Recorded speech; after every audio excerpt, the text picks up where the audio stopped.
Quick hits. Hobby quick hits. Hobby quick hits.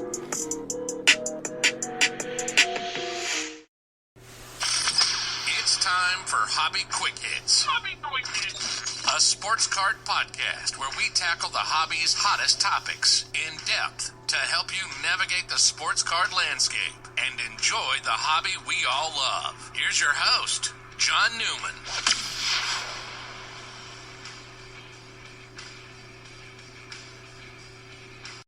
All right, welcome to another edition of Hobby Quick Hits. Today's episode, I'm going to call it the pre-national episode. What I'm going to talk about, kind of things I'm planning to do at the National, some things I want to see at the National. And I'm not just talking booths or setups, but things going on in the hobby. You know, where the prices are at, that sort of thing.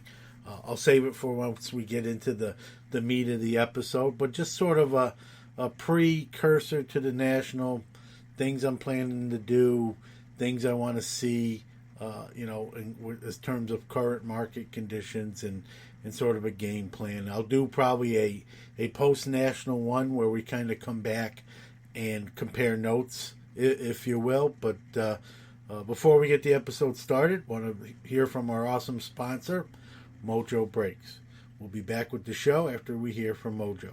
Hey folks, wanted to tell you about the best place to get some of your sealed sports card wax products. Great selection and some of the lowest prices on the web. MojoBreakShop.com is that place. Whether it's a box or a whole case, they're your guys, and they ship around the world right to your door. The Mojo Break name is one of the most trusted in the hobby. From sports cards to Pokemon, their selection can't be beat. They offer daily deals and pre-orders. Who won first place at this year's Topps Rip Party? None other than Mojo Break. Their prices are already great, but here's a way to save even more money. Use the code QUICKHITS, that's QUICKHITS, for 10% off anything on MojoBreakShop.com. They also have a full-service card shop in Santa Clara, California. So if you're in the area, stop by. They're open 7 days a week, so check them out at MojoBreakShop.com. All right, let's talk about the National in Chicago. I don't know about you, but I'm excited for it. And you know, when we think about it, we think it was canceled 1 year, but in a sense, it's 2 years. It's been 2 years since a National occurred. It last occurred, obviously, 2019 in Chicago as well. The Atlantic City one was canceled last year. So it's been 2 calendar years pretty much, a little short of that, between one National to this one. And I think, like most people, we're kind of, I think everyone's looking to go, right, as much as they can. And, sure, there's going to be some people a little bit leery with the pandemic going on. Some might sit it out. That's par for the course and understandable. Not criticizing those folks. Everyone has different opinions on things. Some people will wear masks even if they're not required. I get that as well too. To each their sort of own. But I think the hobby in general is really excited for this. As you probably have heard or know, many of the 5-day VIP and Super VIP, they're sold out. Really, all that's left are single-day passes, and that's saying something. I believe that's the first time that's ever happened, and so I expect quite a few crowd, a big crowd to be there. I did a poll on the Twitter version of Sports Card Nation, and I asked, "Are you going to the National?" And I got a lot more no's than yeses. That sort of surprised me.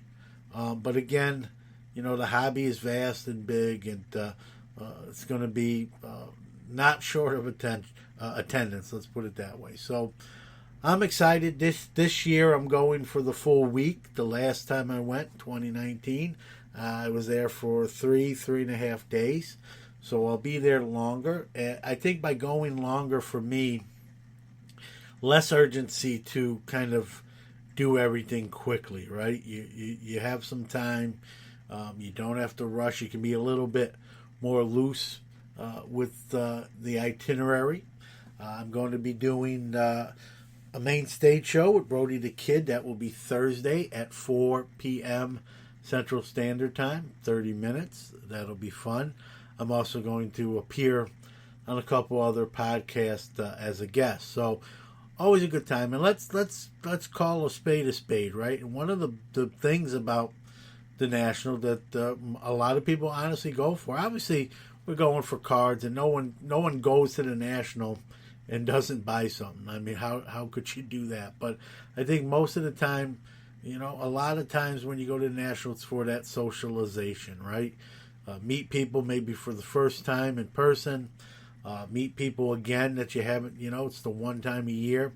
You get to see them and be in the same place with that many hobbies. And really think about it. I call the National the Super Bowl of the hobby. And it really, really is. And when you think about it, it's probably the most hobbyists in one place you're ever going to have at the same time. And that's an event in itself. You got all your corporate people, grading companies, the card manufacturers, supply companies, specialty companies who make cases or graded accessories. I mean, anything, that's pertaining to the hobby is usually going to have a corporate presence. You're going to have giveaways. You're going to have box breaks. You're going to have social media. You're going to have content creation all in one place at one time for a week. It's going to be, hobby overload, and we're going to love every minute of it, right? And that's the beauty of it. That's the fun. We're all going to be tired when we get back home. Even if you live locally, you're probably going to be tired. And really looking forward to it, and looking forward to meeting folks. And I'll say this on this show. I've said it on my other shows. If you see me and you know who I am and you want to say hello, I'd be more happy to talk to you. I'm a people person. I love to talk hobby. Tell me what you like, don't like, that sort of thing. Ask me my opinion. That's all you get. I'm not. There are no experts in this profession, contrary to what other people will tell you. And so, the National is just one big celebration of the hobby for a week. You're gonna have autograph guests. You're going to see, and this year is going to be interesting because you're going to see some top 2020 artists there. You're going to see some celebrities, I think, on the floor. Gary V, whether you love him or hate him, will be set up again as well.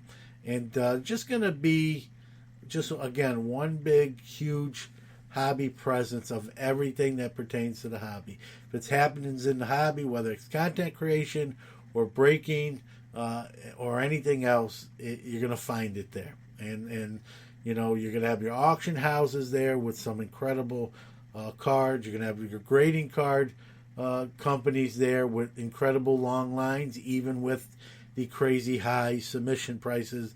Not going to stop them. And so it's just going to be a lot of fun. I don't even know really where to begin. I have sort of a few cards I'm specifically looking for.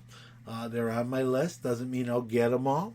But you got to have some sort of game plan going in. And definitely, going to be wearing some show gear, have some swag.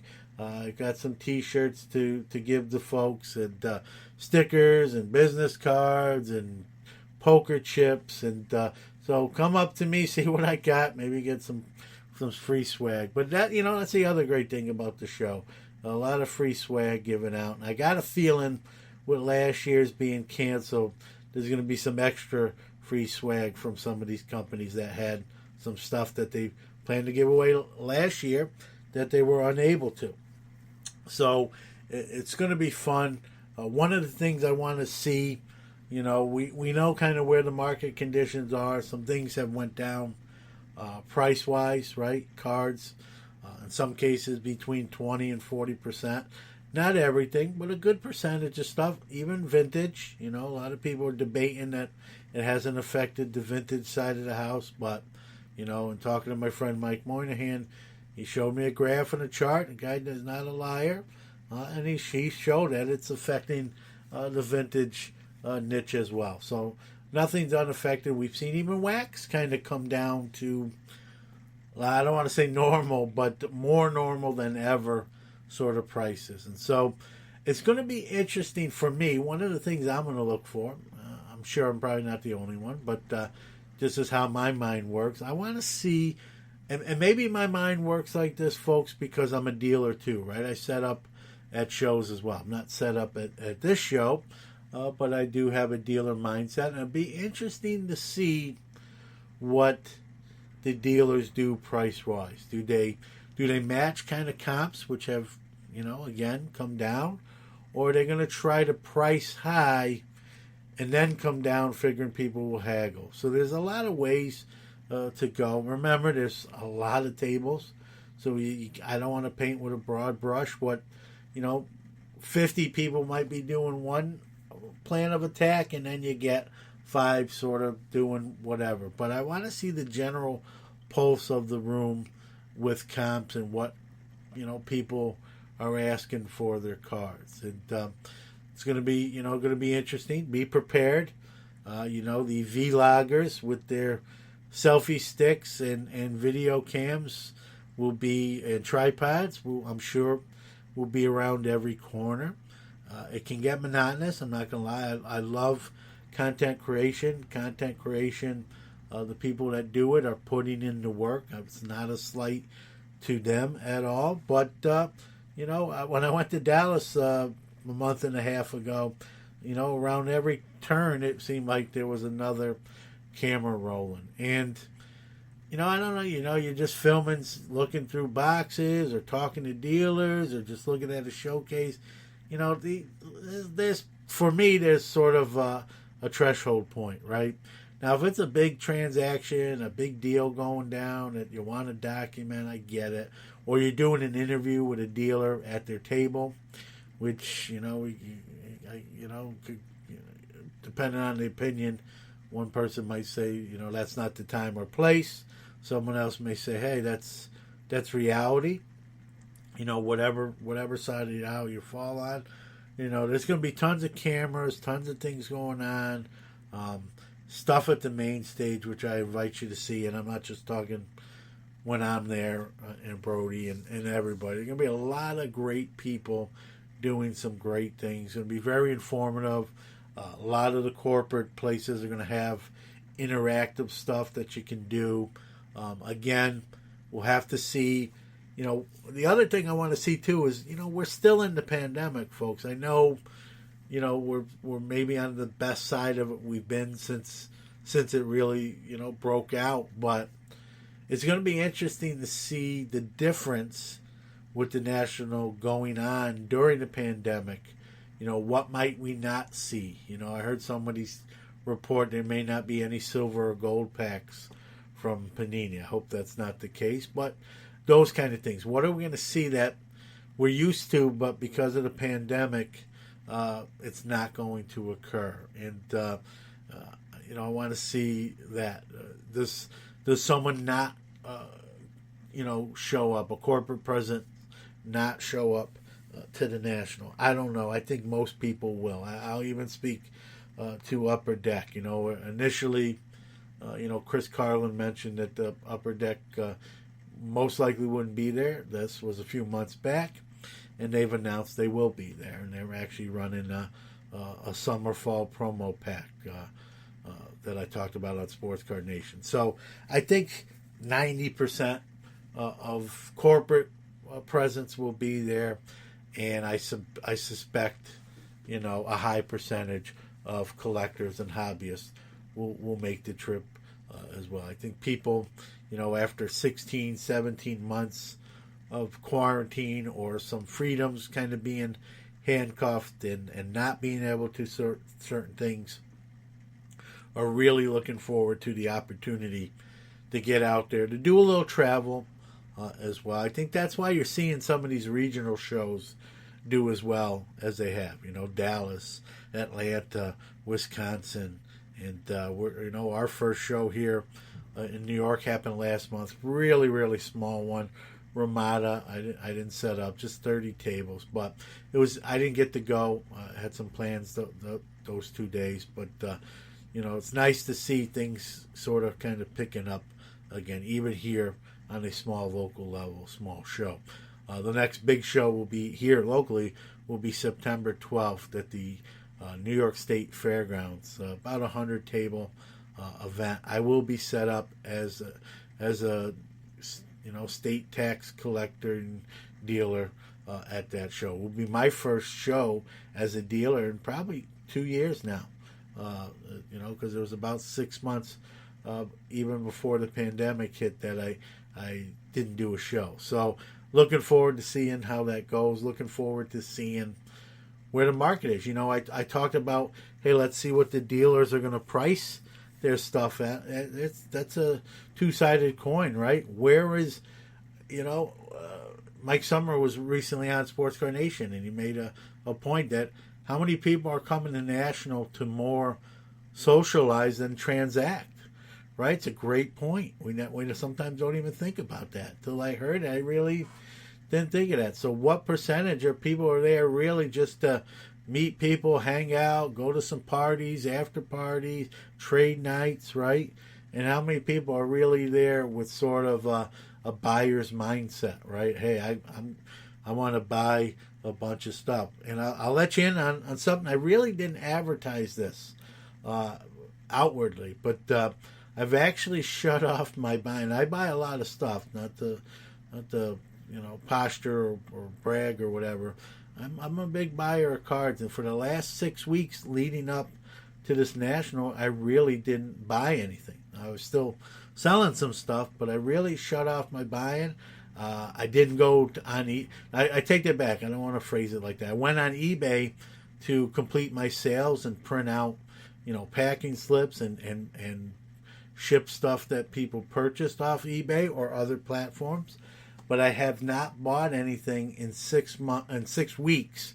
One exception, I did buy some of the Jackie Robinson Game Within the Games from Topps. But other than that, maybe a minor exception, I really have shut off my buying. And why? The premise is I want to buy more in person at the National. But again, what I'm interested in to see is, am I going to be able to? Right? I'm not going to overspend just because I'm there. Maybe some people would fall sort of into that, I don't want to say trap, but into that category.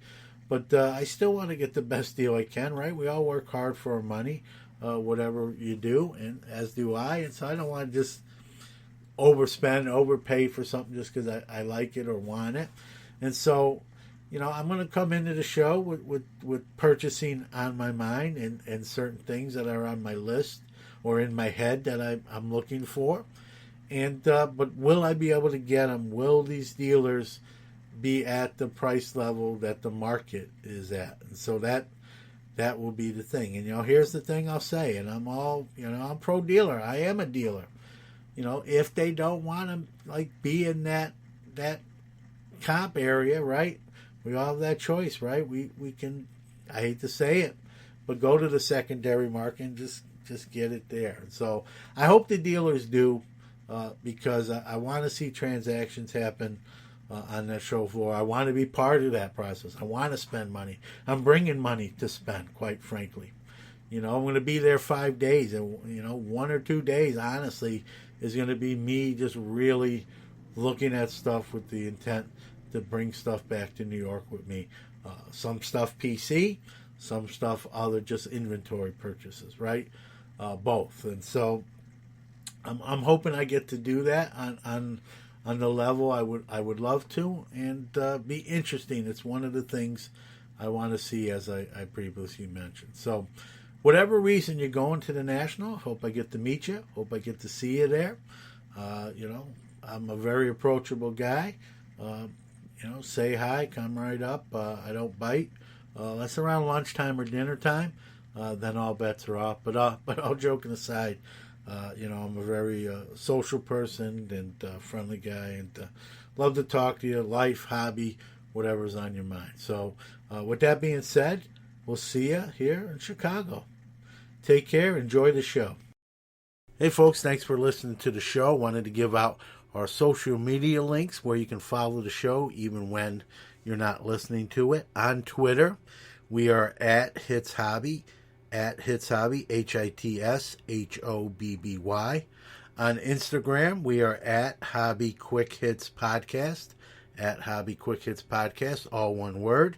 Our website is www.sportscardnation.net.